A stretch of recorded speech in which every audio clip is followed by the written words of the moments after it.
Yay, I'm live. Okay. Wow.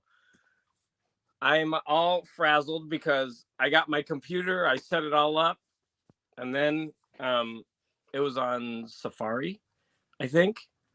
And it doesn't support StreamYard. So I had to like run around getting everything set up. So I'm kind of like all frazzled.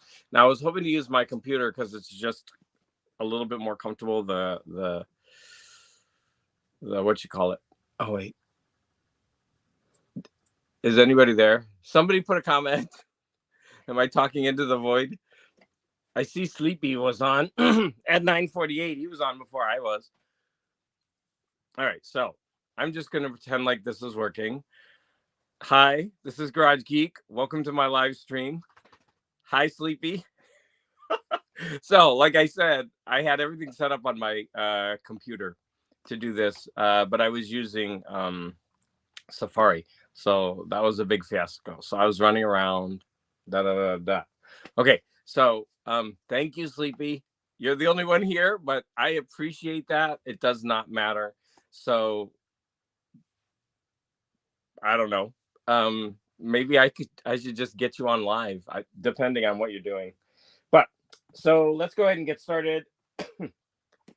As you know, I'm going to be discussing these 4 items.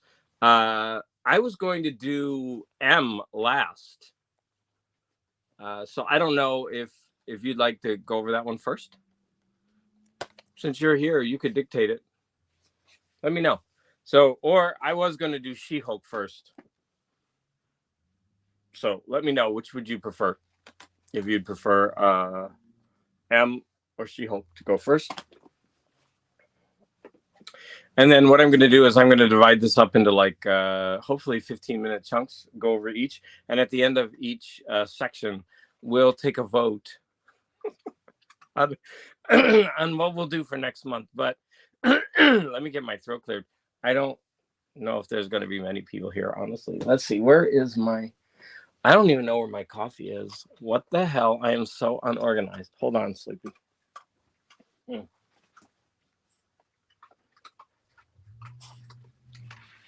Dang, my coffee. I think I left it outside. Oh my God. I'm just like, so. Yeah. So let me go ahead and remember how to. Oh, I have my banner too. Oh, I didn't make a banner. Crap. I thought it would have been saved from last time. Let's see. I got to remember how to add the. How do I add the link? Hold on. I'm going to remember this. Let me go back to comments. Jeez. Oh, invite. There's an invite button. Copy. Here we go. I'm going to post it. Wait, control paste. It's not working. Oh. Yeah, I'm trying to get the... I click paste.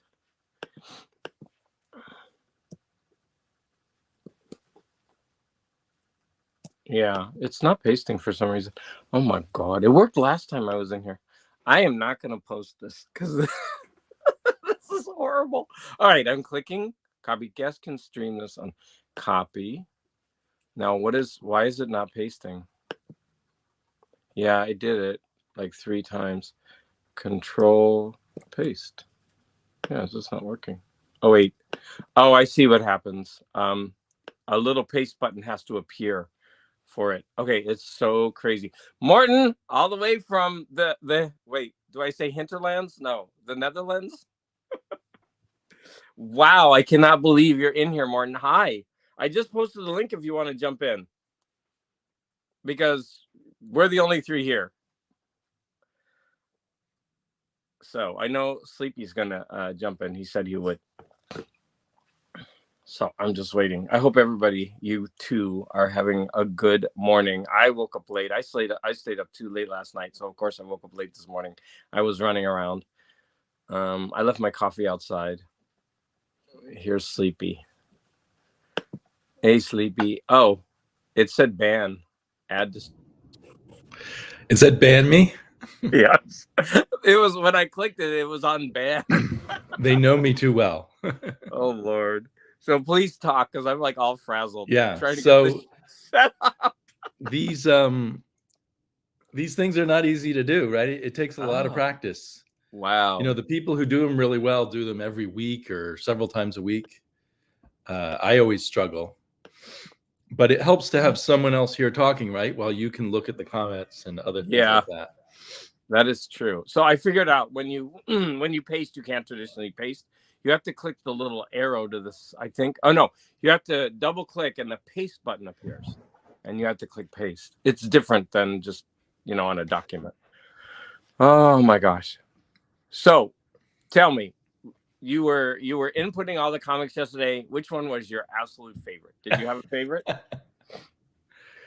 Oh man, there were so many now I can't think. But I mean, not Justice League, that World's Finest was incredible, and an incredible Lois Lane. Oh yeah, those are the two that pop into mind immediately. I love collecting Lois Lane, and that was like one I didn't have anyway. So that was a great addition to my collection. I really, really want to get all the Lois Lanes. I just think they're incredible. I love the covers. And I also want to get all the Superboy, Jimmy Olsen's. And those are the funny ones, right? I love the humor in those. Not that the Superman and Action Comics are actually kind of funny too from that era, but the Lois Lane is just hilarious. It's so over the top. So Morton has said he's never done a live chat before, and the Comic Slayer is here. Thank you for the support. I had a really, really rocky start. I see your cat is patrolling in the background, sleeping. Yes. So, what do you think? The cat thinks I'm her mother, I've decided. She follows me around the house. I feed her more often than the rest of the family, I guess. Maybe, and I wake up earlier than the rest of the family, so she gravitates with me. She sits there and stares at me. My dogs are playing. Oh God! But your cats probably all follow you around the house, especially when they're hungry, I bet. Well, yeah, they definitely do that. Yeah, you're gonna see cats and hear dogs. Like my dogs are over here wrestling and making. You can see a tail wagging in the background on the side. So it'll be a show spiced up with pets. All right. So since you're on the stage, why don't we go ahead and talk about M? Because I know of the four things. So let me just review what I'm talking about today. I think of the four things, that was the one that you did, right? So it's going to be. I also listened to the ambient music. Oh, okay. And then the She-Hulk and the. Yeah, let me hold it the right way. I'm guessing you're least likely to have anyone who read Rat because that's a big commitment, right? Actually, I think at least two people told me that they ordered the book. Oh, really? Oh. Yeah. So if they don't show up, at least they ordered it and possibly read it. All right. So let's go to M. So I thought that I'd watched M before, but I hadn't. This is my first time to see it. And it's a movie from 1931. It's supposedly German Expressionism. And so I thought it was going to be a lot kookier than it actually was. Well, is it kind of the beginning of German Expressionism? Or maybe that was in silent movies? I don't know. Yeah, actually, that's true. There was a lot of that in silent movies. So this is directly after, right? Because it's like it's the first talking movie this director made. Yeah, and how he was trying to use sound for effect. Right. Whereas many of the Hollywood movies was just putting sound in, and it was dorky, just right. Maybe you read the same comment I did somewhere online about how he didn't other sound movies, they just threw in as much dialogue as possible and he kept it kind of minimal. Yeah, and he actually really did use it for effect. Like there were some scenes that were eerily silent. They just stuck out. You were just like, wait, there should be background music here. But they were effective, I thought. Yeah, but we're just not used to hearing. Right. Well, people back then were used to the silence and not the. Was there music at all? I don't think there was any music. There was the whistling. There was the Hall of the Mountain King, which the murderer would whistle as he walked down the street. But yes, and I remember that's not like background music. It's not like soundtrack. I think there was. Yeah, I think there was just background noise. And it was, more because they didn't have the sound dampening techniques. So you would hear like a lot of the background noise. But you could tell like sometimes they just cut the sound out completely and it was like. Right. That was great. So what were your overall thoughts about the movie? I thought it was brilliant. I loved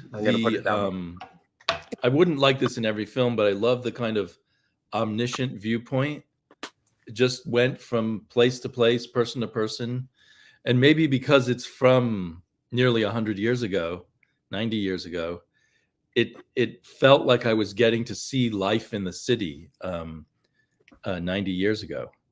Seeing the women washing the clothes in the apartment, what the games kids were playing outdoors. It felt like it was filmed mostly in the city, right? It didn't feel like sets to me most of the time. I think so too. Maybe a lot of street scenes anyway. Maybe that was a set because he had to put the camera up above it. Right. I'm not sure of. But there was the multitude of camera shots was amazing too for, such an early in film kind of movie. I feel like it must have when was Orson Welles' famous movie? I think Citizen that was 39. Kane. Right. So I feel like it must have been a huge influence on Citizen Kane, really. Yeah, this was 8 years before. Visually, at least. And I thought, all the characters just seemed interesting to me. They just come on briefly, do a little thing. There's a lot of, I don't know how to explain it, but there's a lot of things in movies where the scene is set up in a really cool way. And it just seemed packed with that kind of stuff to me. And at least the version I watched streaming from Max was on my high resolution TV was a really nice, crisp copy, which amazed me. Maybe I actually streamed it too, but you have a 4K TV. Yes. And I don't. I bet it looked even nicer. Yeah. Like I have this Criterion DVD and I Blu-ray, maybe. I don't know. And I should have watched that because it's got a ton of extras, which I hope to get into. Oh yeah, that would be cool. I'd like to see extras myself. Yeah, so this is a. So what was your overall reaction? I loved it. I thought it was really cool. I loved the way there were different parts of the movie. Like for the first part of the movie, you don't even see his face, right? Like you only see him in shadow, and then later, like, the last like 30 minutes is like this grueling scene where he's pretty much being tortured right in front of all these people. And what about that shot when he's brought into that dungeon room and then it pans up and you just see all the criminals there waiting to be his jury. Yeah. That was that whole scene was one of the most brilliant cinematic scenes I can recall. We should say hi to people. Maybe someone else wants to jump in. Gore Vidal is here. And Donald Rex, two Texans. I'm going to go ahead and paste the link just in case anyone wants to jump in and talk about the movie. There's so much to talk about this movie. Like you could talk about this for hours, I think. There's so much in it. And so that one scene, I watched the video, and I guess this director was notorious for really mistreating his actors. And so I read that. They made him film, like when they throw him down the stairs, I thought, oh my gosh, he's going to get hurt. Like they literally throw him and he's falling down the steps. He's got the coat over his face. He can't see. And they said they made them film that 12 times. Wow. And I assume that was Peter Lorre and not a stunt double. Yeah. He said he was begging him not to. And remember, they're like throwing him against the wall. And wow. But they said, in the commentary, it's like, it's a brilliant performance because he's probably actually exhausted and tired and screaming from like rage and agony. What's the director going to do to me next? But man, was he good in that scene. Yeah. Yeah. I mean, I kind of wish there was more Peter Lorre, but that was not the style of the movie to spend too much time on one character. Yeah, but when we got it, wow, like he was so good. And those eyes of his and his expressions, like it was so creepy. Yeah, his teeth were really weird in this movie too. I didn't notice that. I'll have to look. I'm going to definitely watch it again. His eyes bugged out even more than they normally do. I almost wonder if they did something to his eyes to make them worse. I think that was normal for him. He was like, who's that other famous It's one of actor? those conditions. Yeah, Feldman. Yeah, he had that same thing, right? But I think like in certain scenes, his eyes really did bulge like that. So let's say Gore's here. Hi, Gore. Thank you for the comments. I am going to get Criterion Channel when I retire, and that's you know how to put the comments on the screen. Oh, sorry. You're right. I should do that. It helps viewers, especially in the future, who won't be seeing this live. Wait, I found how to put user in timeout. Wait, how do you put it on the screen? You just click it? You just click it. There you go. That was easy. And then you click it again to take it off. Hey, I knew that before. You kind of have to relearn everything. So yeah, Gore Vidal says he has a Criterion Channel, which I am definitely going to get when I retire. It's just I don't want to get it now because I just don't have the time for it. But I know when I retire, I can dedicate myself to watching at least one movie a day, and that would make it worth it. I love Criterion movies. There's another company in England too that does the same thing. I think they're called BFC. Like British Film something. Yes, and when I was in England once, I remember going past the theater and they were having a film retrospective, and they had that logo on the film. So I guess they're pretty big in England, but they have movies in their collection that Criterion doesn't. But the problem with that is they're region locked. So if you buy those movies, you have to buy a region-free player. Right. One of the problems with, still we have that international, but streaming takes all that away, right? There are those issues. They have KFC in Texas. Don't eat that. Please. I wonder where Morton lives. He says they don't have that channel. Or maybe he means the British channel.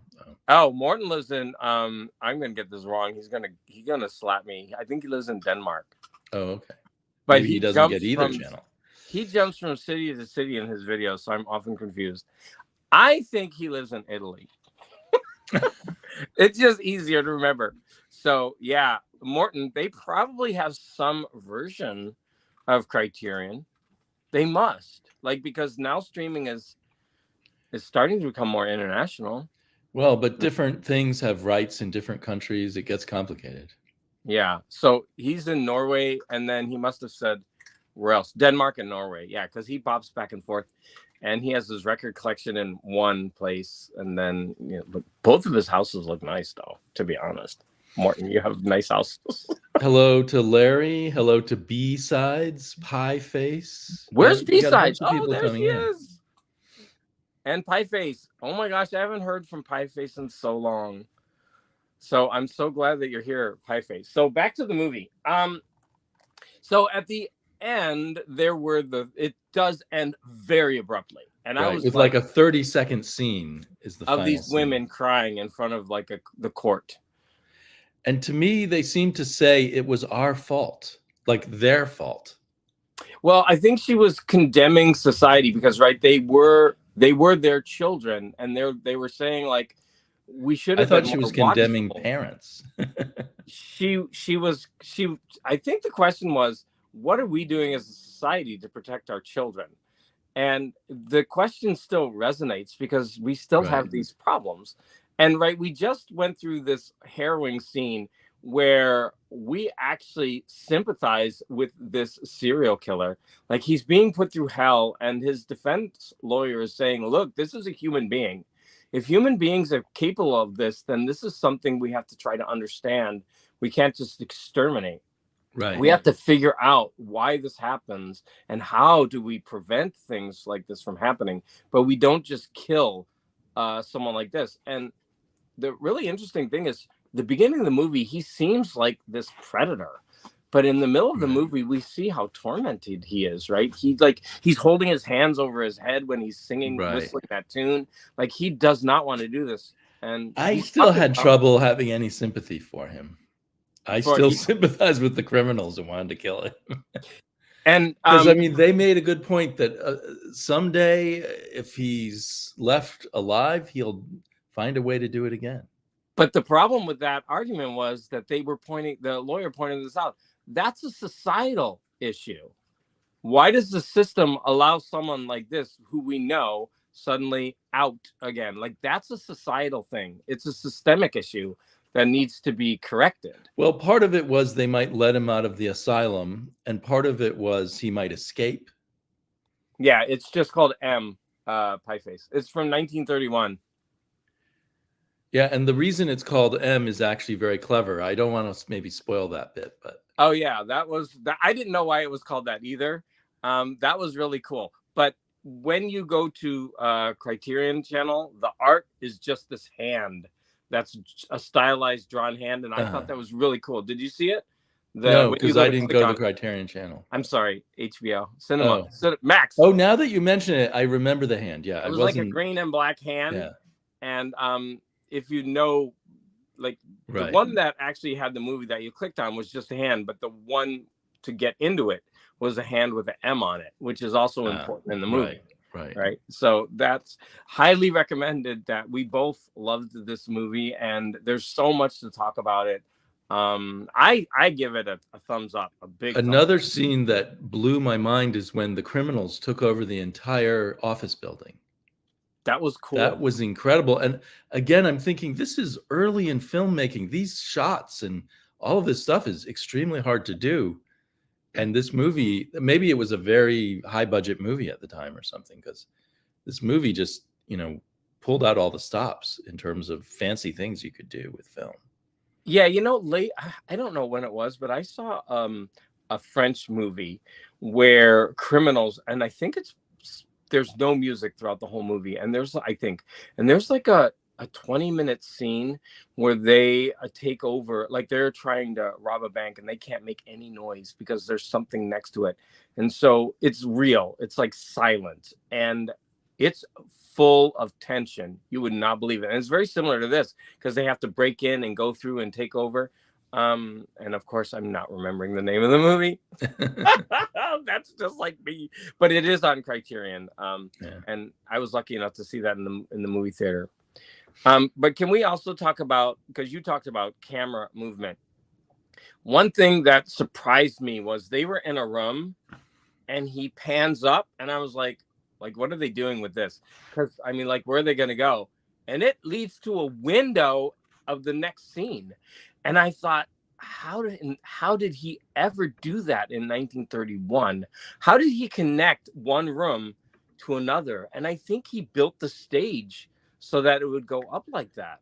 And I was frankly shocked when I saw that from like just a physical point of view. I was like, and then online I read that whole scene was a 2-minute tracking shot. It started in the one and went into the other, and they fast forwarded it and they show it. So he was doing things, I think, cinematically way before a lot of other people. It's a German film, Pie Face. Yeah. So Pie Face says it's a British film. Yes, it's Rififi. Rififi. Gosh, you need to watch that movie. Maybe it should be for next month. I haven't heard of it. It's so good. I was lucky to see that. It was a double feature. I was in New York and I went with a friend and we watched it in the movie theater. And I was like blown away at what a good movie that was. German, Fritz Lang. That is true. Let's see. Did we miss anybody else? Because I'm so busy talking. I'm just like, blah, blah, blah. I'm going to skip Gore's comments about eating anything that walks. Gore. You are what you eat. No. All right. So I guess we're coming to the close of our discussion about M. So if anybody's seen this movie or would like to put something in the chat. So Gore says he's not surprised by Lang's inventiveness. He's still astounded by Metropolis. And you know what? I haven't seen Metropolis in years, maybe since I was in my teens. So I definitely would need to revisit that. Last time I saw Metropolis, my thoughts were there's a lot of visual cool stuff, but it was actually kind of a dull film. But I might be wrong. I mean, it's considered one of the greatest films ever made, but I feel like I liked M a lot better. Yeah, but it could have been the age that you watched. I don't know. Like silent movies, to be honest with you, I have to watch them in doses. Like I have to break them up. And I always think to myself, this movie would be 10 times faster if they had just put it at the bottom instead of using cue like how we do subtitles now. Like the movie would go so much faster, right? Because you would cut off about a third of the movie. Right. And it would flow. But of course, they didn't think of that at the time, or maybe they didn't have They wouldn't have had the technology, I think. So for me, and then it's that music over and over. It's just right. The music can be annoying. But I love. But there's a version of Metropolis with a Giorgio Moroder soundtrack. Yes, I haven't seen that one. So those would be fun to watch. I think now that we're both a little bit older, I can say that, and we might appreciate it a lot more. even more so. All right. So what do you give this? Do you give it a thumbs up, a 5 out of 5, a 10 out of 10? 5 out of 5. 5 out of 5. Yeah, this is definitely a must watch. I mean, to a certain degree, you give it a little latitude for its age, but I don't even think you need to do that. That I would not disagree with anyone putting in, the top films of all time.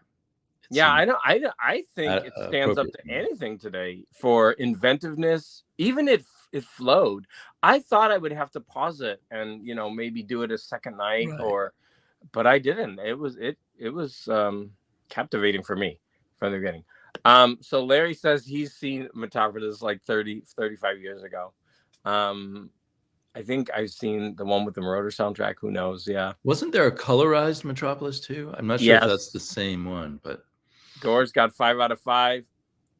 Pet Shop Boys did a score to Battleship Potemkin. I actually watched that. I've never seen that one. And that's a really, really good movie. There's another. You saw the Pet Shop Boy version? No. Maybe I think our leg is being pulled, and I fell for it. Is Morton? He's lying. Morton, I'm gullible.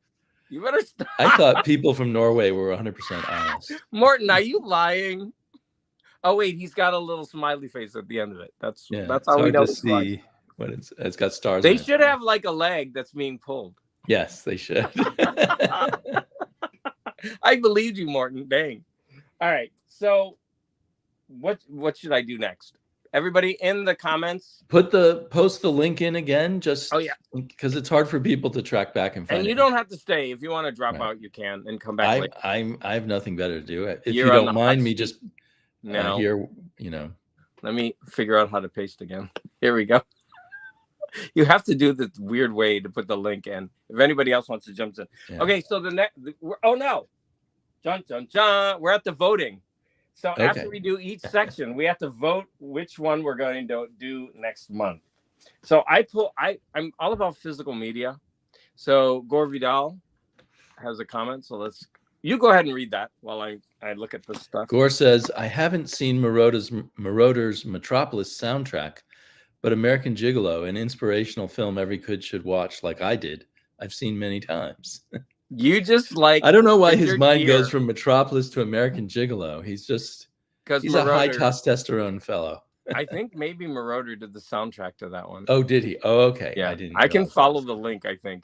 I don't know if I've actually seen American Gigolo. That was out when I was really young. Yeah, me too. I don't think I ever saw it. What was that? 86 or 85? Oh, okay. I wasn't that young. I think I just was. I don't know why I didn't see it, but Morton says he wasn't pulling our legs. He can share the links. Well, you know what? It's probably good. Well, I will look. Pet Shop Boys, they're great musicians. Potemkin sounds very intriguing. It's hard to imagine. Yeah, it'll be interesting to see. All right, so I'm all about the physical media. So I actually didn't take the time to look if these were available online, which I should have. You could make yourself larger if you want, if you're going to be showing things. You're taxing my ability. There's those little things I see it at below the us, and you can choose different layouts. All right, so I just cut Sleepy off. Okay, so the first one is The Beatles: A Hard Day's Night, directed by Richard Lester, and this is also a Criterion movie. Now, I remember watching this, I think, and turning it off. I think it was dumb. So I definitely want to revisit this movie and see why it's a classic and why it's put out by Criterion. So that is one reason that I picked The Beatles: A Hard Day's Night. Remember, we're going to vote. You have to tell us which ones. Gore is anti-Beatles. But Gore, that's the point. I think this movie, like when I watched it, I thought it was dumb. So I want to discover why. Okay, the next is The Song of Bernadette, which was an Academy Award winner from 1943. So this is Jennifer Jones, and she won the Academy Award for her portrayal of, I guess, a nun. So yeah, this has always been on my list to watch. I've just never watched it. So yeah, there you go, The Song of Bernadette. And then the last one is a musical called Company. And this musical is, I guess, so important that it was put out on Criterion.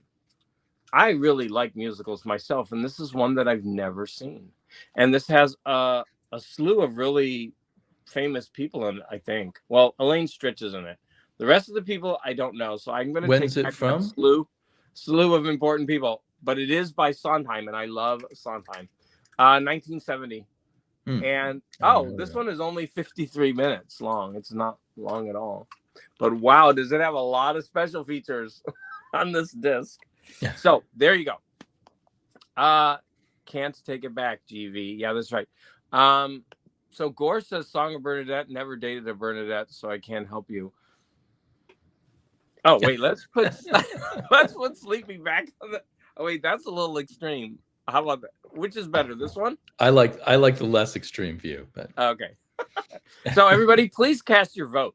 All right. So we have Company. We have A Hard Day's Night. So you could just write COM if you want that one. You could just write BEAT for Beatles, and then you could just write song for that. So Sleepy, which one do you pick for next month? I just voted in the text in case you have to look back, but I'm voting for Company. All right. Have to show my Laserdisc musicals someday. Morton, you should, because I have a bunch of Laserdiscs and I would join you.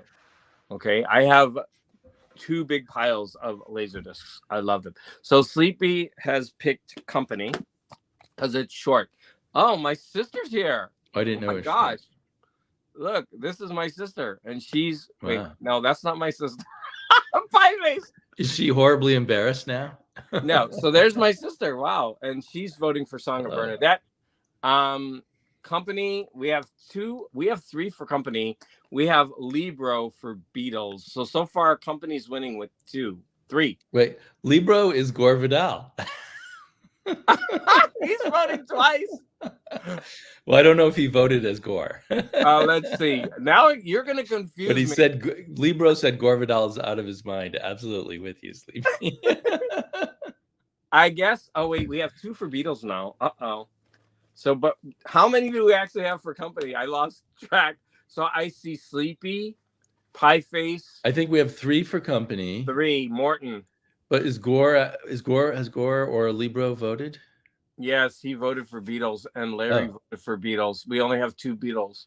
So in order to avoid a tie, and what about you voting? Stop here. Do you get a vote? Like them all. My favorite, I think, would be Song of Bernadette. Like that's the one I would pick. But I'm really, really dying to see this. This would be my last choice just because it would be like homework. But I would enjoy it because I need to understand why this is an important movie. So you and your sister vote for Song. Yeah, Song of Bernadette. I mean, I'm classic cinema all the way, and I love the Academy Awards. And this is the perfect time for Ben Compton just came in for the Beatles. So now it's tied between Beatles and Company. Uh-oh. Anyone else out there want to be a tiebreaker? We need a tiebreaker. I don't know if you have any more people watching at the moment. Hi, Ben, by the way. Yeah, let's feature Ben because that was the first time he spoke, I think, or wrote. Yeah. Yeah. So we've got Beatles and Company. Well, why don't we do this? Why don't we come back at the end of the show and we could do maybe there will be different people. Or you can I don't know, roll a dice or something if you have a tie. Yeah. Flip a coin. What were they? So Company was out. Company and Beatles are the tied ones. And Bernadette's out right now. She's out. Bye. Unless anyone else wants to vote. She's flying away to nun heaven. Okay. All right. So let's go to part 2. Part 2 of our show, we have to decide what are we going to talk about next. So we have the recording of Brian Eno, we have the graphic novel She-Hulk, and we have the novel Rat. I would kind of like to save Rat for the last because I just think this is the most serious one, to be honest. Like it's pretty serious. Right. So let's. So are you going to allow Gore and Libro to both have a vote? Because then the Beatles win. No. Gore just came in and voted for the Beatles also. How does he do that? He's getting tech savvy. He's on 2 devices right now.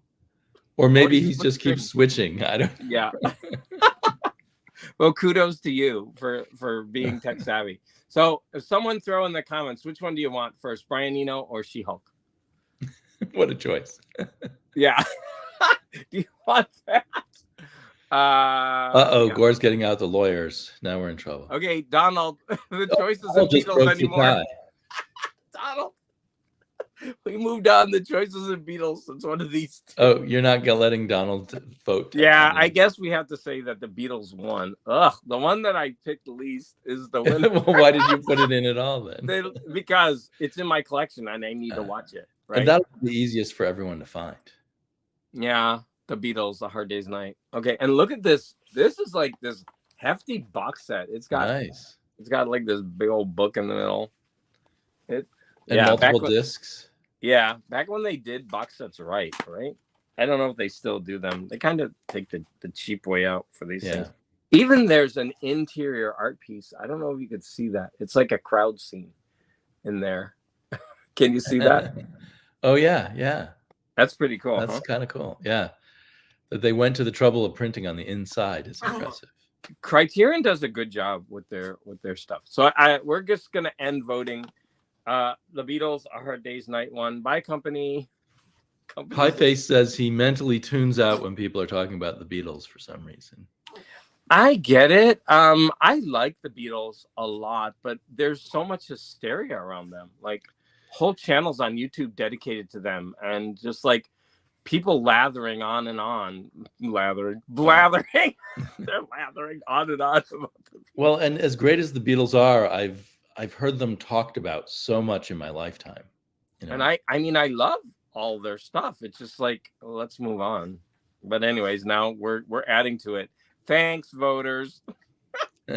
Okay, so did we make a choice? You only have yourself to blame. I don't think anyone gave an opinion.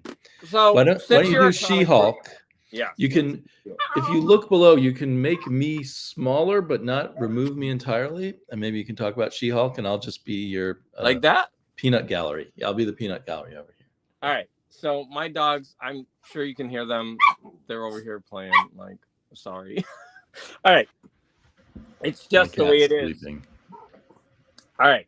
So I bought this She-Hulk by Mariko Tamaki for a couple of reasons. Number one, I have many She-Hulk collections. I've been a fan of her comics since John Byrne did his couple of runs initially. And I've loved everything, even the more recent ones. I was highly, highly disappointed by this. This has got to be the worst run that I've ever read. And I was shocked because the reviews were talking about how Mariko Tamaki, goes over the, uses trauma as part of this and, tackles it in comic format. So I was expecting something deep, but man, this is very superficial. I was so disappointed. And I'm going to say one of the reasons why I was disappointed is not only the writing, but the art. The art is so bad. Okay, hold on. We have a couple of comments. So Larry Zyver says, I think the Beatles are a lot like Ed Brubaker and Sean Phillips' graphic novels. They get a ton of accolades. That is deserved, but that success bothers some for some reason. And I'm not bothered by the success of the Beatles. I'm bothered by like the gazillion channels that just like talk about them. And like, not only will they talk about them, but the people will get rabid. Like, yeah, like I just stay away from those people because they're gonna chew you up and spit you out. It's but being against things is there's always the desire to, like when something becomes popular, then the original fans don't like them anymore or that kind of thing. There's always the reaction against popularity, which I suspect is the Brubaker Phillips thing. Although they also, to be honest, are not to everyone's taste. The Brubaker Phillips. I don't think they're quite on the level of the Beatles. Yeah, but for comics they are, I guess. Maybe, I think more like Stan Lee or Stan Lee and Jack Kirby or might be like Ditko, that kind of stuff. Yeah, look, there's Angel behind me. Like, what are you doing back there? All right. So I would like to show you some art. The cover art is stunning. Whoever this artist is, they have it in the decan or something. Like, oh Is God. it Declan? I don't know because I don't see an L. Like here, I'm going to show you that's the signature. Yeah, it looks like Deccan. Huh. No, I haven't heard of that artist. I'm going to try to do this. Like the cover art is just gorgeous. Like I'm gonna try to give you a couple. And now I got used to the art style. Here's another one. So this is all about identity, trauma, trying to live through trauma. I'll talk about it a little bit. So here, no, this side is another. I cannot do this. There we go. I mean, you could see these covers are gorgeous, but the interior art is very manga style. Oh, you want to join? Did you want to join? I'm being intruded upon. And sometimes it's okay. Like I was getting used to the first run. Like, the art is not too bad, but it just continues to decline. Like here's Hellcat. She's looking sexy up there. Like I'm gonna admit that's a good picture to look at. Her head's very tiny. Yeah, like there's things about the art that just would bug me. Like this woman's face. I'm gonna talk about her in a bit. Okay, I'm live. Honey, I'm live. Okay, you want some loving? Okay, baby. Yes, you want some loving. You're gonna go sit down now? Okay, good. Sorry, everybody. Now he just laid down in my lap. I'm gonna show you like later on. The art gets like so bad. I don't know if I can find an instance. I did not like the art, and I think it was because the writing was so bad. And I'm gonna tell you, like, it started out brilliant. The story hooked me, but it had no follow through. Like it really does start out dealing with trauma. So She-Hulk is traumatized because she watched her cousin Bruce the Hulk die, and she found out that it was orchestrated by Bruce. He had set up that if he went too far, Hawkeye was going to kill him. This comes out in another series of graphic novels. That's how another like Civil War event ended, something like that. But she's struggling with it, not only the fact that he was murdered, I think, in front of her, that she could do nothing about it, but that Bruce didn't trust her enough to let her in on this to help find another way. So she's seriously dealing with all this trauma. And she was also in a coma for a couple of months. Okay. And so when she comes out of the coma, she's like really wrecked. She doesn't want to come out of her apartment. She's like isolated. The beginning shows her like in this apartment and it's all dark and like the apartment looks like a prison. And then they introduce a character. She slowly goes out of her apartment and she takes a job as a lawyer. That's her job. And she gets a client who is also a shut-in, who is also a victim of rape and abuse. And this woman won't come out of her apartment and she's being evicted. And it starts to take on a sinister tone. But that was an amazing setup because now we have two characters who are both dealing with trauma. And I was like, whoa, this is really good. And then it went all to hell. They didn't do anything with it. And it became a Hulk smash. And it was just like, it was so bad the way the second half of this. And it didn't get better from there. So I was so disappointed at how they wasted this. Did any of you out there read this? Here, like Martin. Oh, wait. Simon. So he's got the list of the credits there. No Solution is here. Thank you. Thank you for dropping in. And he asked for more Angel. Oh wait, I gotta go back. Sexy is good. Okay, thank you. No Solution, more Angel. Larry says Angel. Cujo in the house. All dogs are to me Cujo, nothing against Angel. Well, he doesn't have rabies, and I'm not trapped in a car in the boiling heat, so slightly different. So Gore hates the Beatles. He hates dogs. What else does he hate? He didn't really hate the Beatles. I guess he hates Friends. I'm joking. Okay. Hi, Simon. So we got the rivals in here, Pie Face and No Solution. They were having like they were going at each other, but in a playful way, right? So, Morton is saying the artists are Nico Leon and Dale Keown. Dale Keown. Okay, I know Dale Keown. He was a famous Hulk artist in the was it the 90s or the 80s?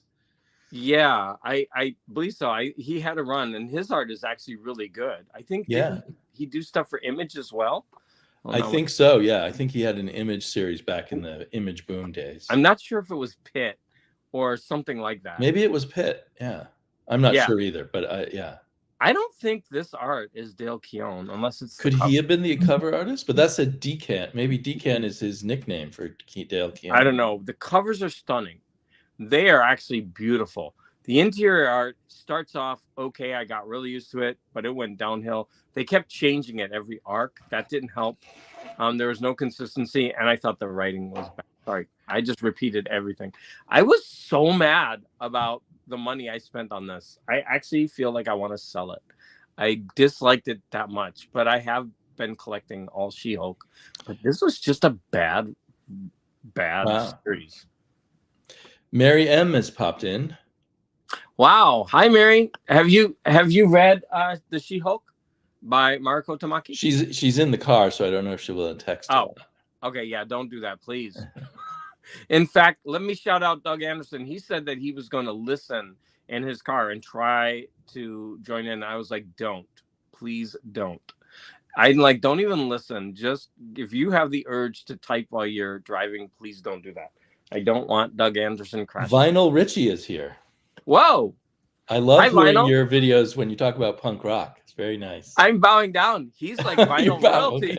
Okay. He's royalty. Just like Sleepy is comic royalty. So vinyl is vinyl royalty. Wow. Beatles fans are annoying. You are. Oh, wait, let me put that. Yeah, it's on screen. They can be very annoying. They can be. So unfortunately, vinyl, this was chosen as next month. There were 3 choices. The annoying Beatles fans, I guess. And this was the one I wanted least, but that's the one I'm getting. It's like homework. But you offered it as a choice, so you can't blame anyone but yourself. I know, that's true. I guess there's nothing much else to say about She-Hulk. I don't know if anybody read. So basically, you're warning people, save your money on that She-Hulk. Yeah, buy one of the other collections. I mean, it does raise interesting issues about trauma, but it doesn't follow through. And so that's why I was angry. Another thing that was interesting, the majority of the comics never had She-Hulk appear. They focused on Jennifer Walters. I did like that. Yeah. Like she was struggling to keep She-Hulk in. She didn't actually want She-Hulk out. It was part of the trauma that she was working through. And I thought that was a brave choice because, people who pick up a She-Hulk comic want to see She-Hulk. They probably don't want to see Jennifer Walters. Well, I am convinced that current Marvel has a horrible editorial process because I'll see writers who did a great job at DC and then they'll come to Marvel and it will all turn to crap. And so I think it's something in the editorial process. And the way you described that, it started out great and then something just went horribly wrong. Makes me think there was some editorial interference or something. It's like, I think at the beginning they were like, this is too cerebral. We need to get it back for 13-year-olds. Right. That's what it really felt like because it's totally changed. And all of a sudden, everything that they set up, they just got rid of and they brought She-Hulk out and had her fight and smash. Right. It made no sense. Because that's somebody higher up probably just said, oh, let's stop doing this. Change it now. Yeah. Don't even finish the story. So I don't know if I could really blame Mariko Tamaki's writing, like if that's an editorial decision, but yeah. And she has a good reputation as a writer. So it's all very surprising. Does she twerk in this, like in the series? So Vinyl Richie, he actually wrote in a comment recently that he did not like the She-Hulk TV series. And I didn't hate it. I didn't think it deserved to be like the worst TV show ever. It certainly wasn't their greatest, but I didn't hate it. Echo, I think, is far worse. So Vinyl, compare She-Hulk to Echo, which just came out. And I talked about that one last night. I'm shocked at how pretty much bad Echo is. I think She-Hulk has way more redeeming qualities. But a lot of people like seriously hated the She-Hulk TV show. I never watched it. Maybe putting Do a double feature with the monkey's head along with Hard Day's Night. Yeah, I think one Beatles will be enough for me. Head is the monkeys. Oh yeah. Okay, you're right. Did they make a movie? I think so. Yeah, I don't know if I've ever seen it. It's probably going to be silly. There's a Beatles. Well, Hard Day's Night's pretty silly too. They're all silly. It's just like, and Yellow Submarine is just. I haven't seen it in ages and ages. It's boring, and it's that 60s. I mean, sense of humor definitely changes over time, right? Okay, wait. The chat. I'm losing the chat, so I'm going to focus on the chat for just a little bit. What's with the cover of that trade paperback? Looks like Banner Hulk. Or maybe I haven't got a good look, or did they change her appearance? I guess this is just one artist's rendition. So she turns gray in this series because of the trauma. So she has to fight to get back to green. It's part of the thing. They used to make the She-Hulk much more feminine looking than what we see in that picture.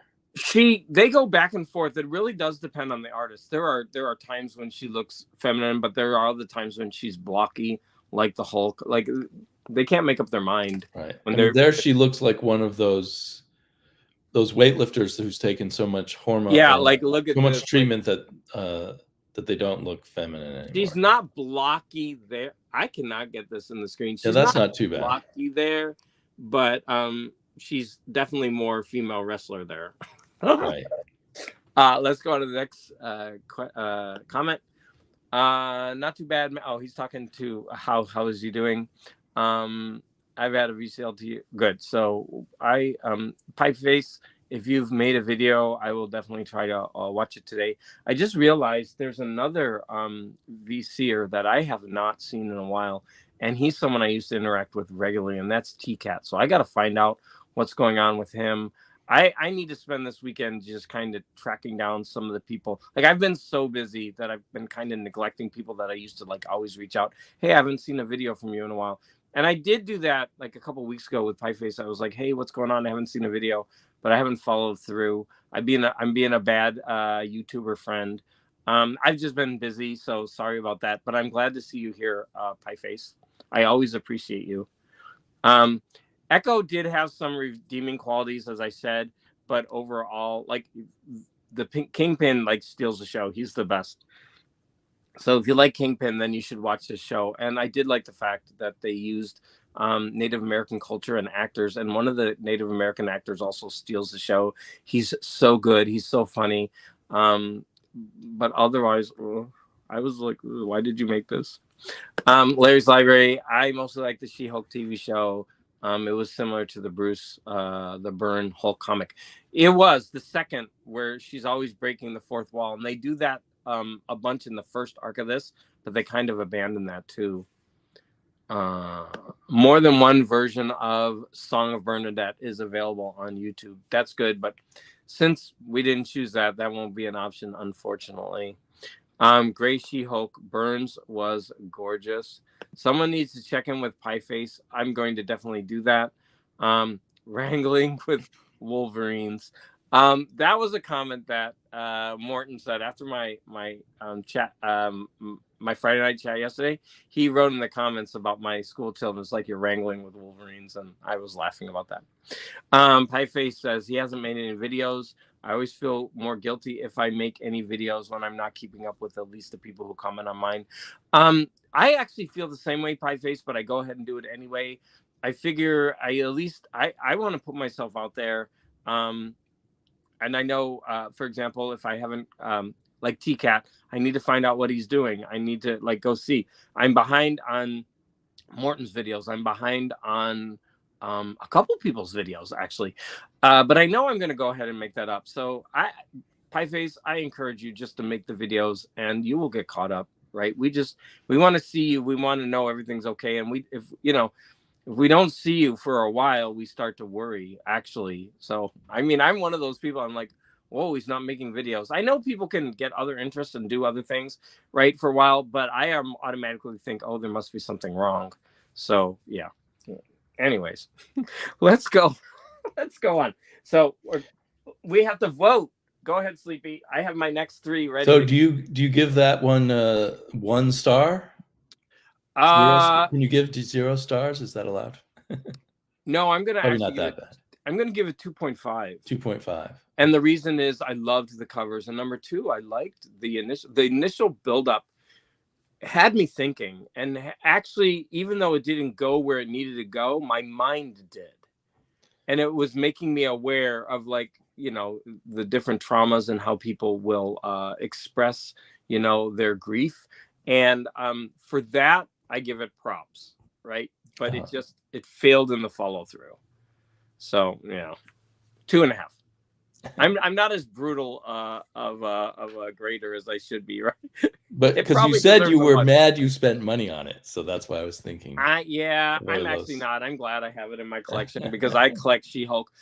Even the bad stuff, like there was something redeeming about it. I don't think I would ever read it again. I would glance through it again and look at the good parts of it, but I would not read it again.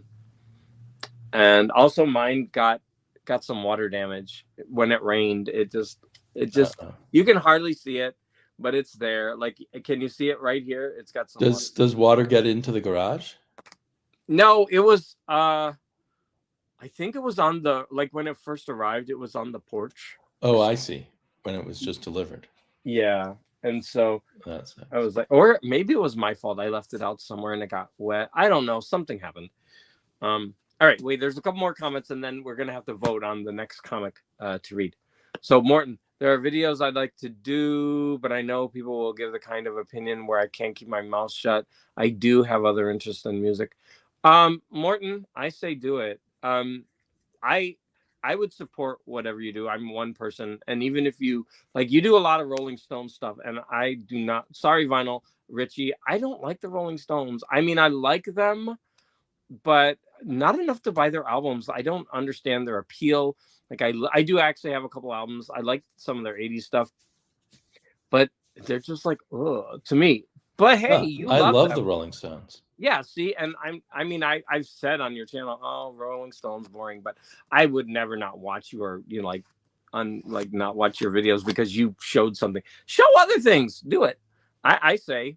But I'm the kind of person that, you know, I only have 600 followers, and, you know, I'm very slow to build up my channel because I think I am so eclectic. So I might be not the one to give you good advice. All right.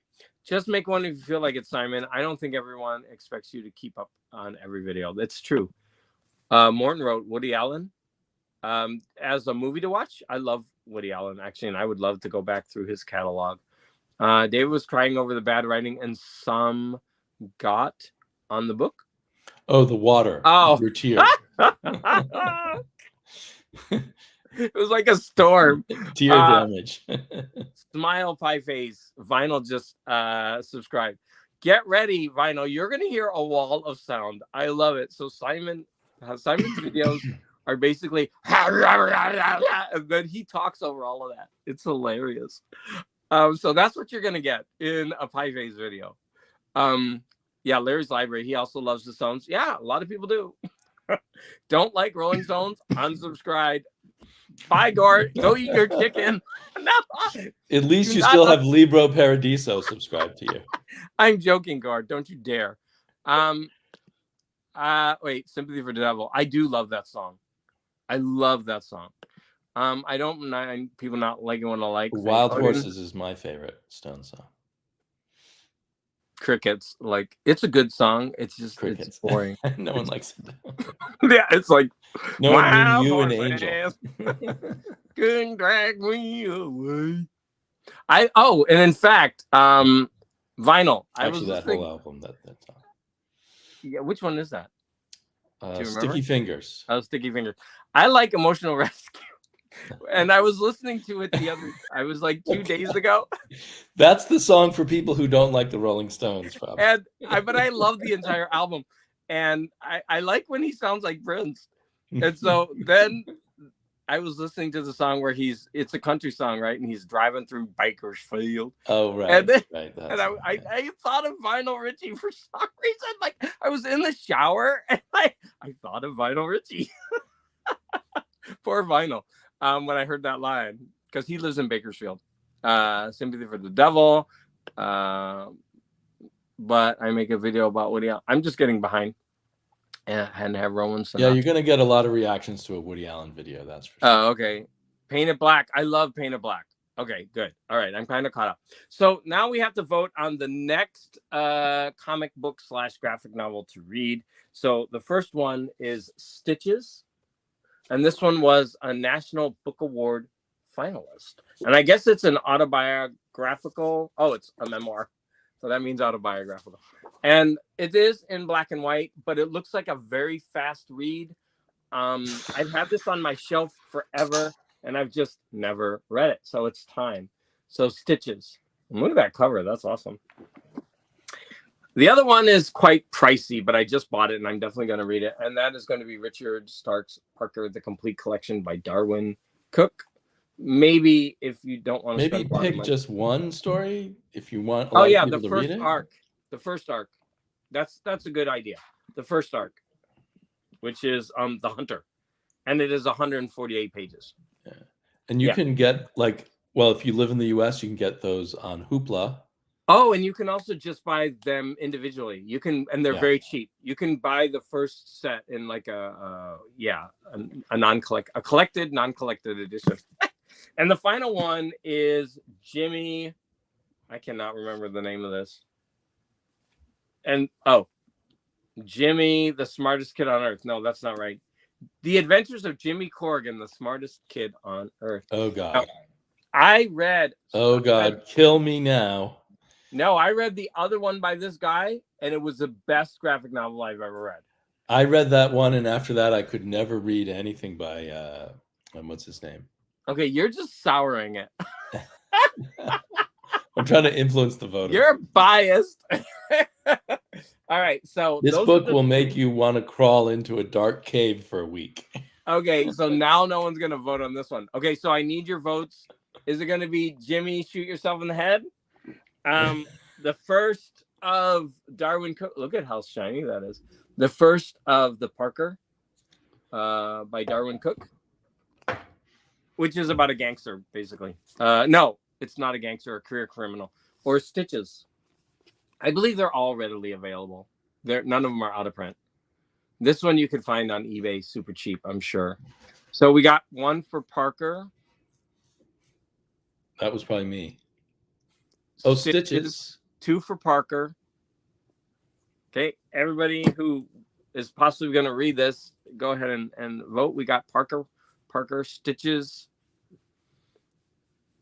So what can we discuss while we're waiting for votes to come in? Ooh, we got Jimmy.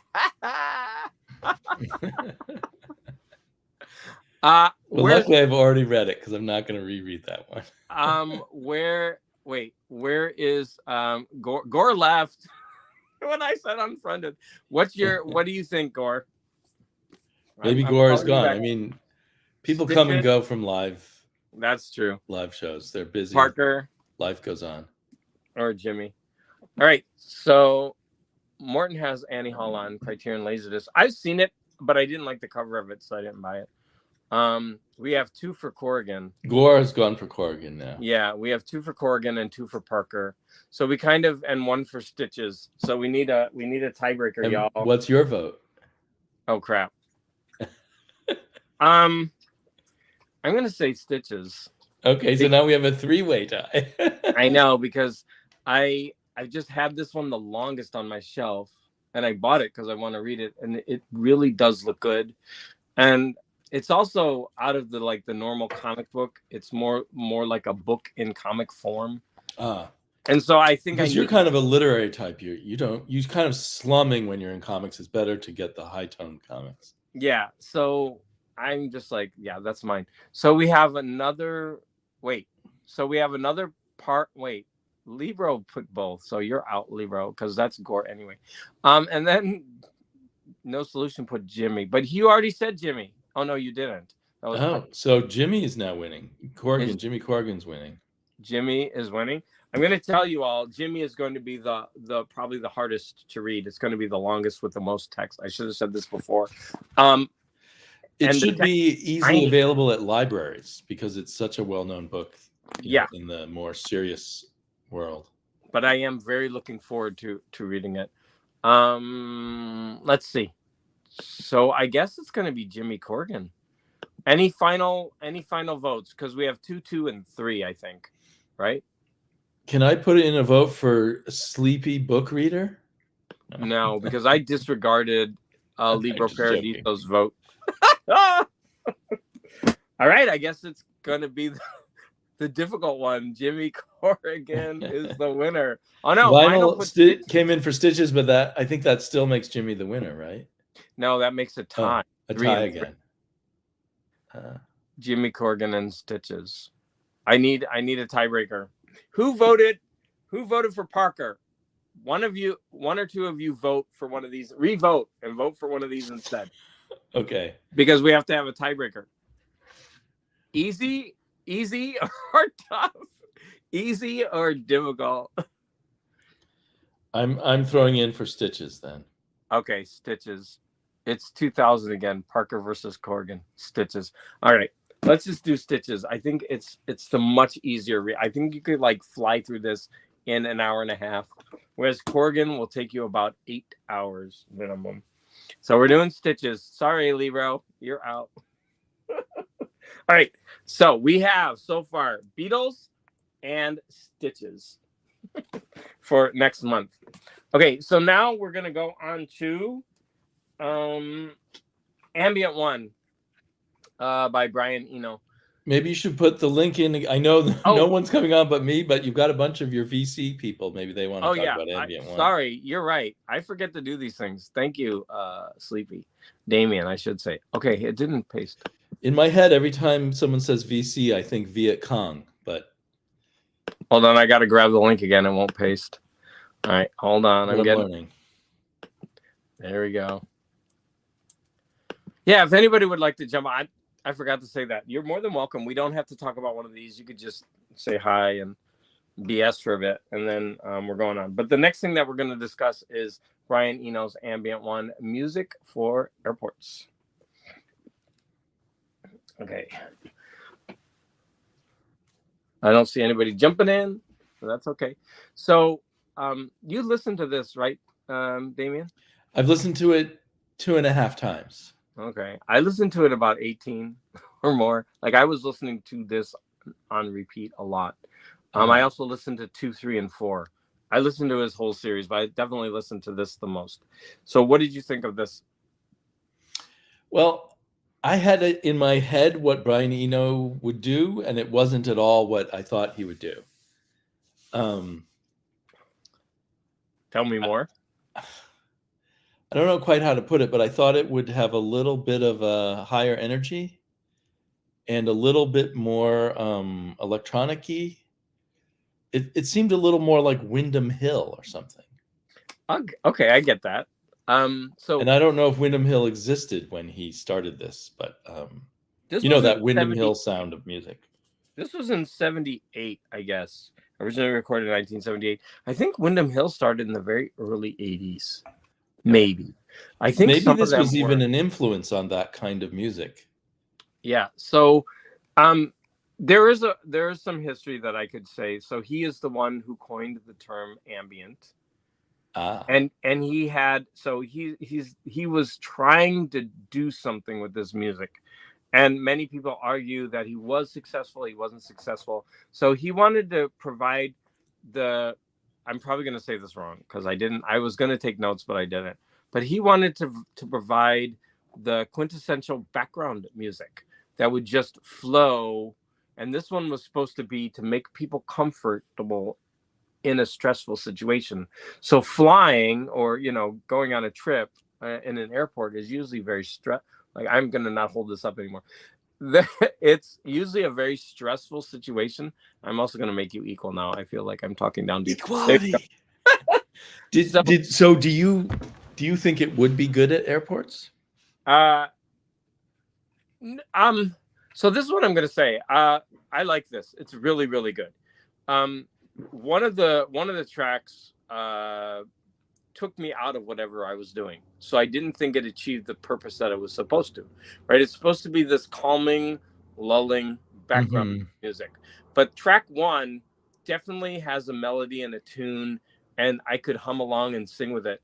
Now, for the first effort of trying to create ambient background music, I think it was very successful. The other tracks did seem to do that, but track number 1 just really would jump out at me. I can see that. Yeah, in instrumental music more than ambient music. Right, and that was the one that reminded me the most of Windham Hill. Actually, that first track. So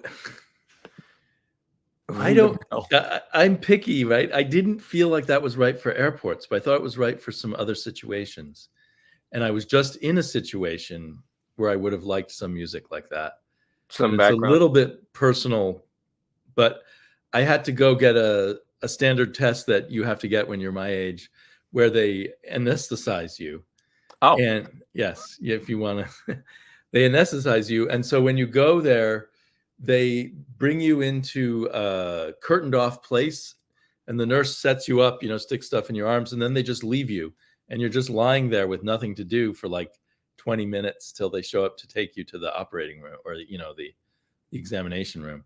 So I wish that would have been the perfect calming music for that kind of situation. I think for an airport, it would be a little too lulling. Like at an airport, you're always sort of like trying to make sure you know where your next flight is and stuff. I don't know. I don't think that at least the first track is good for an airport. And in fact, I liked all 4, but number 3 I actually had to turn off. It was so jarring. I actually had a really bad reaction to number 3, and I thought this cannot be background music at all. And it was good instrumental music, but it wasn't ambient music. And so I think for like someone who's an innovator and creating a new genre, this is an amazing album. I don't know if I would necessarily call all of it like the perfect background music. Right. Certainly good instrumental music.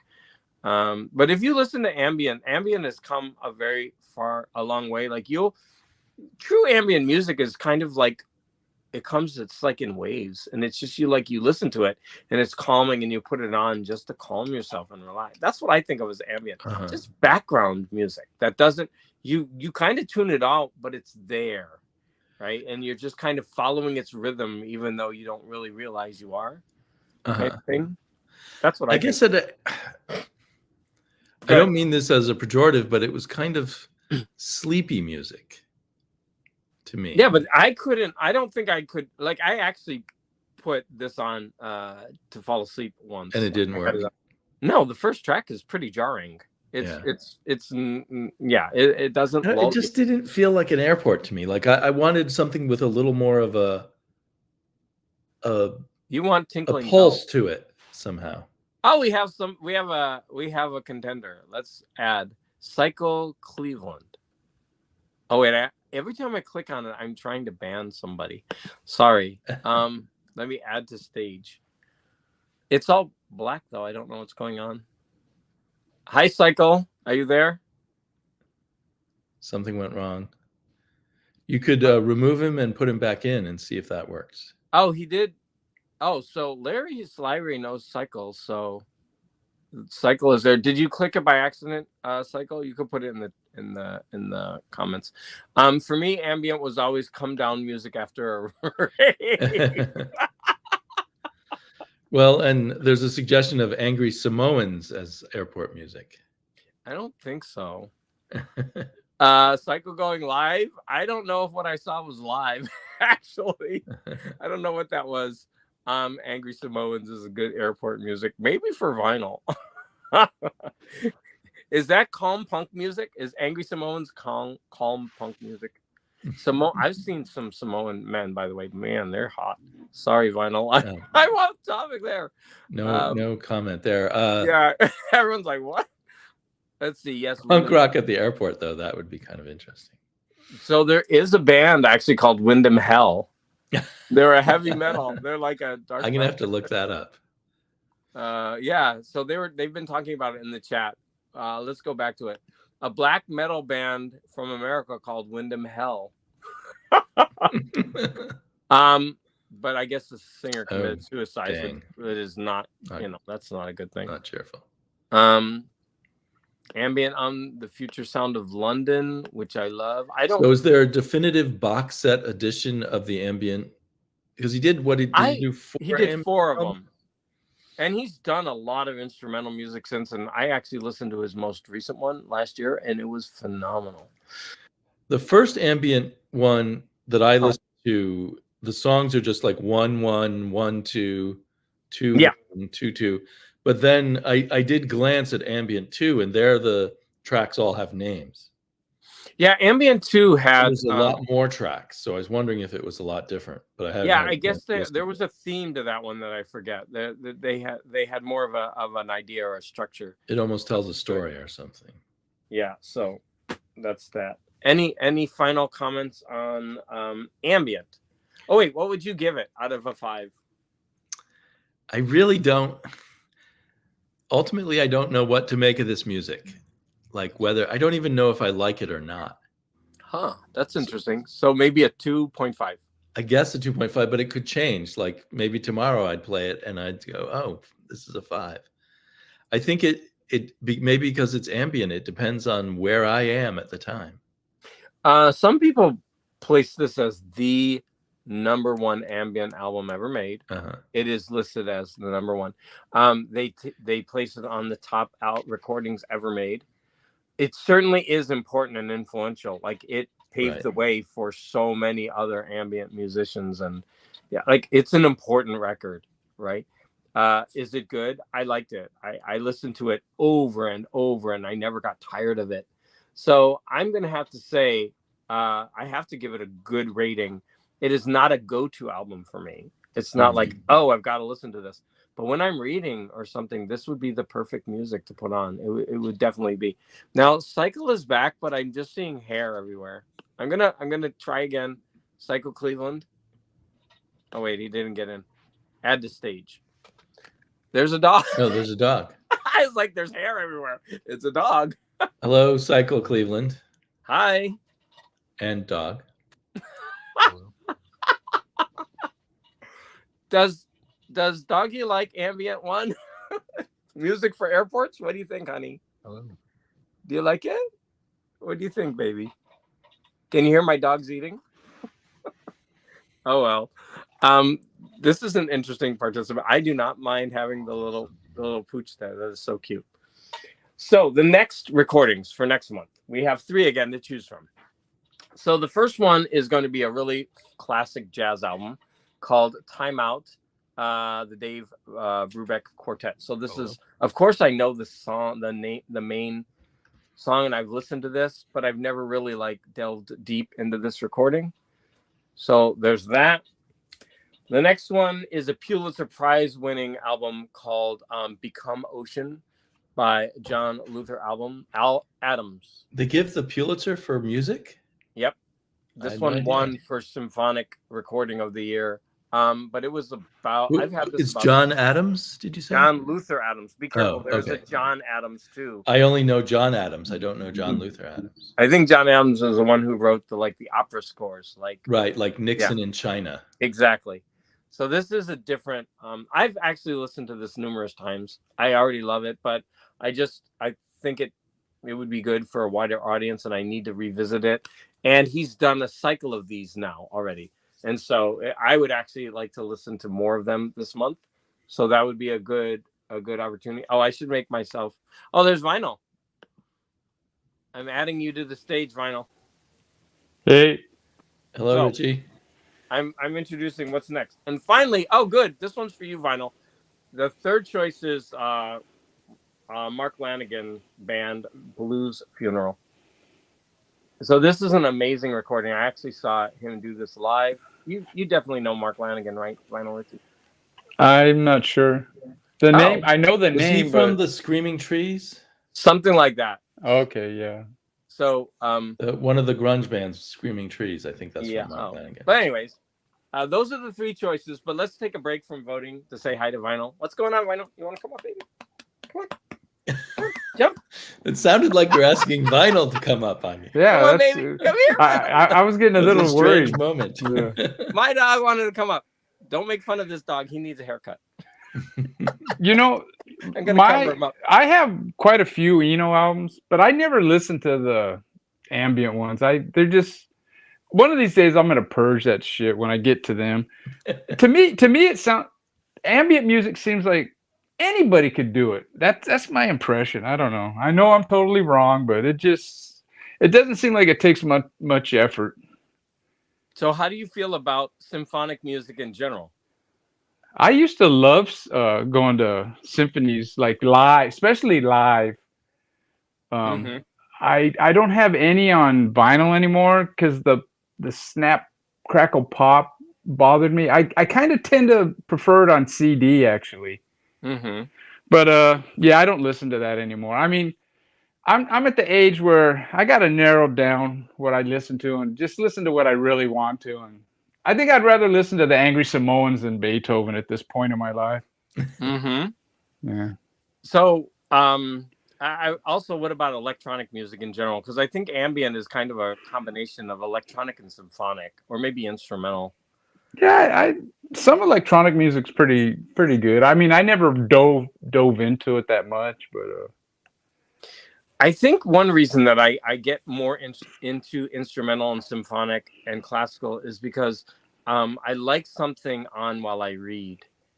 And so I don't want anything with words because it will interrupt my reading process, right?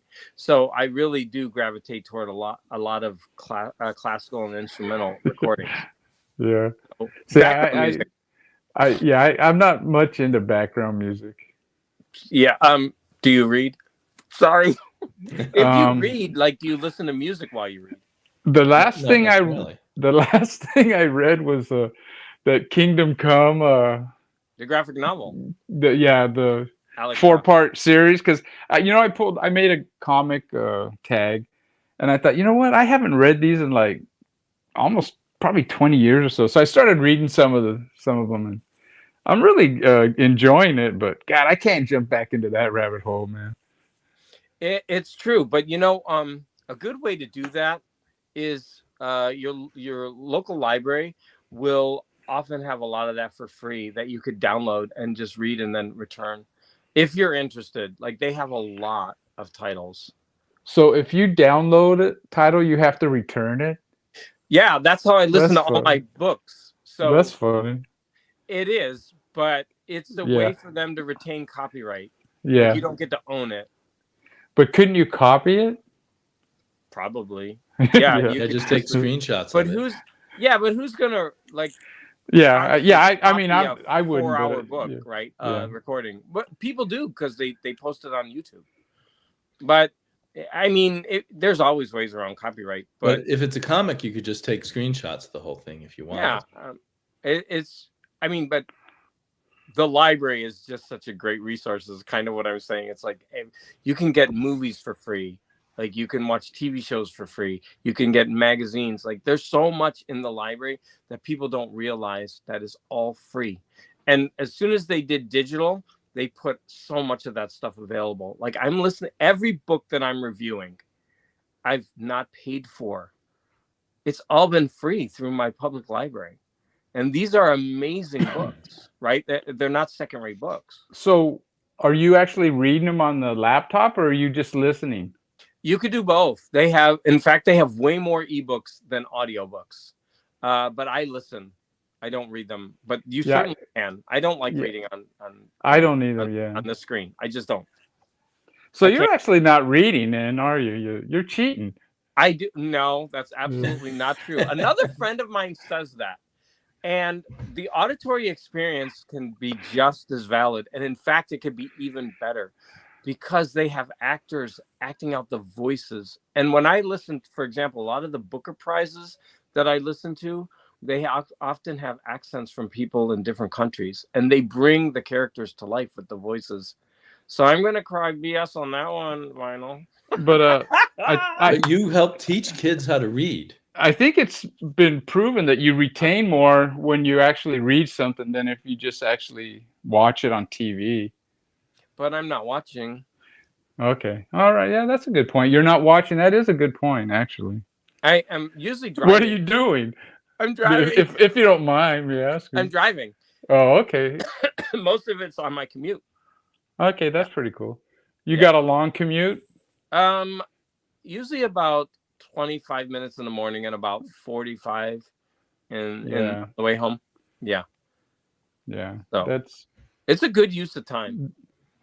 Yeah, so you're not too far from your job then, really, are you? Because that LA commute, that's not really. I mean, you can go 2 hours in LA and still not even get across town, you know. I know, it's because I get out of work at 3, and if I go, like, if I wait even 10 or 15 minutes, I increase it by, I could add 20 to 30 minutes. Yeah. So Pieface says he agrees with ambient music. So much of it is just too minimal for him. Well, Pieface, you like that, like, you do have a background music, but it's just chaos. Like when you watch you'll see Vinyl, when you watch one of his videos, he's talking over a storm of music. Oh, music is here. Hi, Kim. No, it doesn't, because we have people, you have people singing and chanting on that. That's just straight up kind of electronic, I would guess. Electronic pop. I love Enigma, by the way. Right. And thank you for stopping in. So, did you want to say anything else, Vinyl, before we do some voting? No. All right. So, not about ambient music. You're very dismissive. I love it. Yeah, the Rolling Stones are greater than ambient music. Okay. In fact, everybody watching, leave this stream and go watch my top 10 Rolling Stones ranking video. Thank you. You were here to derail my stream. You're banned. No, the Rolling Stones are certainly important. Definitely. I'm not taking that away from you. It's a matter of personal taste. It's just, to me, they're just, I don't know, kind of boring. It's me. I don't know why. Yeah, everyone loves them and I don't. It's just, there's something wrong with me. There's something missing. No, actually, it's good. You know, we don't want everybody to like the same. You have a Rolling Stone shaped hole in your soul. I don't know why people love Jimi Hendrix so much. I know why he's important. He's important. Yeah, I know. I just don't like his music.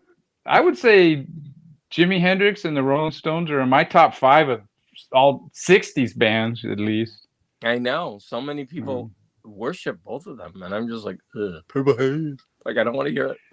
Yeah, I remember the first time I heard that album, my friend Mark came over, and he put it on, and my first instinct was, this guy can't even sing. You know, that was my first reaction. Were you listening to Bob Dylan? No, Purple Haze, actually. Yeah. I know. I'm joking. Yeah. So Morton's saying hi, I guess. But talking about Bob Dylan, holy mackerel, his voice now is. I mean, at Halloween, I put on his Christmas album, and he's going, "Here comes Santa Claus, here it comes," and it's scaring the shit out of the kids in the neighborhood. He's definitely there are so many people who are so devoted to Bob Dylan. They follow his career, and they follow him concert to concert, and his voice just sounds like he's been they ripped it out and drug it through a back alley. Yeah, and they put it back in with all the rocks and the tin cans, and it's hard to listen to. Yeah, I can. Yeah, but anyway, let's get back to your ambient. No, we're done with ambient. We're picking voting. The recording for the next. Yeah, you're gonna vote. No, John Luther Adams. Everybody vote. You could just put JLA, Justice League of America. John Luther Adams, Become Ocean. Remember, this one won the Pulitzer Prize when it was. So what kind of music you say? Orchestral? This is. Is it minimalistic, or is it more kind of full-bodied, or I just never heard of this guy. It's a line. I haven't heard it in a long time. If it won Pulitzer Prize, it's out for me. Next. Dave Brubeck Quartet, Timeout, Take 5. The very famous recording. Are we still doing ambient? No, I pick. I just picked one recording. Voting for next month. For the month. He's on a monthly show. So what are we going to listen to and comment on next month? Oh, so the ambient's lumped in with this. No, the Ambient is over. Who won Ambient? I guess I missed that. I only listened to one, and we're commenting on it. Like, we didn't vote. Oh, okay. This is so confusing. Go to his Rolling Stone video. You won't be confused. So, okay, here, I'll explain it real fast. So I picked No, it's fine. It's fine. All right, 4 things we did this month, and we were supposed to listen to this to comment on it today. So you could jump in and like we're doing and talk about it. So for next month, we're going to have these 3 choices. So which one are we going to listen to this month? So is it going to be Mark Lanigan, which is Blues Funeral? This is more like kind of alt rock, I would guess. But it has a very kind of like doom metal background. I don't know. That's probably totally wrong. It's got like it's called Blues Funeral. That should give you. It's a little bit dark, okay, but it is got singing on it, and it's like alt rock. This is jazz, Dave Brubeck Quartet, and this is symphonic. So I need no, we're not listening to Purple Haze, please. We're not listening to that. Yeah, I vote for Purple Haze. I would listen to it with open ears. But go ahead. Sorry, I cut you off, Vinyl. No, I would. I vote for Purple Haze. Let's see. Morton says Lanigan. Is that the symphonic one? No, Lanigan's the rock. Oh, okay, yeah. That one probably I would vote for too because I don't know it. You'd love it. Apparently, he was also in Queens I really of the like Stone Age. That's a great Dave Brubeck album. Yeah. So Mary M says Brubeck. Larry wants Purple Haze. You got everyone derailed. Let's do Sticky Fingers by the Rolling Stones. Nah, that's overrated. We already have the Beatles. Why not make this pure hell for me this month? All right. A Hard Day's Night, I think, is their best movie by far. That's the one you're gonna watch for next. Yeah. It's quite enjoyable actually. Yeah. So especially the part with Ringo and his granddad. Have you seen the movie? Probably when I was very young. Oh, okay. Yeah, so I haven't seen it since. And so I bought it on this Criterion because, I wanted to check it out again. And it's got so many special features. So let's get back to we have Brubeck. We have 2 Brubecks. We have, I think, 3. 2 Lanigans? Lanigan. 2? And 6 no, Purple Morton Haze. voted for Lanigan. Morton, Larry, and Joe. Pie Face has voted for Lanigan. My sister voted for Brubeck. I think that's 3. Larry's voting for every freaking thing. You're not making this easy for me, people. All right, so no, he's voting for Brubaker and Phillips, the people who do the comics. That's out. Okay, that is a shame. This is a gorgeous recording. So it's out. Got it. So we're down to this. So, I think just because Vinyl's here, I would like Vinyl to listen to this. I think you would love this. I actually saw this guy do this in concert. I think we should pick this one in honor of Vinyl. So we're gonna pick Blues Funeral, and look at what a gorgeous cover that is. That's tapestry, by the way. It's not. I don't think it's a painting. How come you don't have it on vinyl? I don't have a lot of things on vinyl, but I would definitely get that one. A lot of new recordings are in the $30 to $40 for a brand new vinyl, so I usually don't spend the money on it. I'm a cheap person. I usually try to spend $2 to $5 on my records. Yeah, evidenced by what I show in my video. I was teasing you, but no, it's the truth. This is a gorgeous. I would buy this because that is a gorgeous album cover. But it was put out on vinyl, limited release, and I think it's very expensive. But anyway, so this is again Mark Lanigan Band, Blues Funeral, and he did pass away. I don't know if it was recently or not. Lanigan has passed away. Yeah. So he's probably not that old. No. So we got probably in his early 50s or something. Yeah. So there we go. So far, I think we have these 3. We've settled on Stitches, A Hard Day's Night, and Blues Funeral. We have one more to go over. Yeah. I was gonna say I can do that. Good. I actually really think you'd like it. I think I like Stitches more than Lanigan, but we'll see. I think you're gonna really like Lanigan. If you don't like it, I'm gonna be like, wow, I don't know you, which I don't know you, but I know you live in Bakersfield. I thought of you in the shower, as I said before. All right, what is this? Cheap? That's Scrooge territory. I'm very Scrooge-alicious. And the problem is, I will buy like $82 albums, but I won't buy one $40. Like, what's wrong with me? Yeah, see, I'd rather go the other route. Yeah, smart. I would rather. But most of them, that's one good thing about liking punk. Most of their records are like in the $20 range. So, Morton, you have the Lanigan on vinyl. So he passed in 2257. What's the name of the Lanigan album again? Blues Funeral. Blues Funeral. I'm not actually finding it on like streaming kind of things. It's not on Spotify? Oh crap. Well, I haven't checked Spotify. I use Apple Music, and then I was checking Amazon just to see they don't sell. Oh, here it is. They sell the CD. Blues. I'm checking real fast. It's definitely on Spotify. Yeah, the album is there. Blues Funeral. Morton, I want you to show that album off in your next video. Okay, open it up, show it. Like, it must be only on Spotify. Yeah, that I don't know. I mean, I exclusively use Spotify. I'm exclusive. Yeah. So the last thing that we're going to talk about is, I mean, this was only supposed to be an hour. How long have we been on already? Oh my God, an hour and a half. What the hell? I tried to tell myself I am not that interesting. I can't stay on this long. Here we go. So I read this book like over 25 years ago. It's called Rat. And it's by a writer called Andrez Zaniewski. And this book was haunting. And so I decided, I tracked it down. I found a used copy and I wanted to read it again. So I put it out for people. I know a couple people actually did buy the book. I don't know if any of the people who bought it, they told me in the comments that they had found it on eBay and that they ordered it. I'm wondering, did anybody actually read this book? Please let me know in the comments. I have to run. I got to make a meal for my daughter, so I'll catch you later.